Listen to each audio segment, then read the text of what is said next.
كلهن على وحده ذني. هذا الضيم اللي نسمع عشرات او مئات الابوذيات.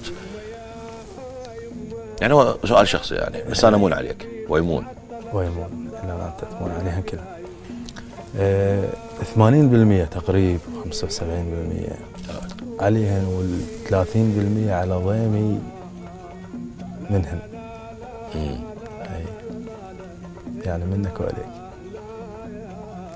سولف لي بعد شوي عن هاي القصه، لأنه بصراحة اياد بعد بالروح غير مناطرة سكتة. عندك يعني قصة مؤذية، يعني أنت الوجع مالتك ده يطلع من البيت يضرب اللي يسمعه. يعني شلون مثلا السيف يخترق ورقة أو كذا، فأنت نسمع وجع فلان على حبيبته، بس أنا ما مضطر إنه أنا وجع على حبيبتك، بس الوجع مالتك توصله. عندك أكو كمية ألم فعلية يعني. اي مو هذا يعني احساس الشاعر، يعني اذا توافقنا الراي يختلف عن الانسان العادي. زين. تحس انه الحب يختلف. زين. الضيم، العوز، الحرمان، فتحس انه يختلف.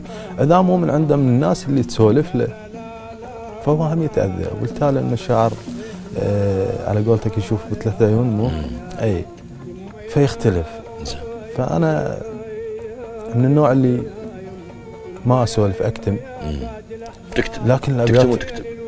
اكتم واكتب، الابيات تفضح. اي تنسى في اليوم؟ انسى الابيات لو لا، هي ان شاء الله ماكو شيء.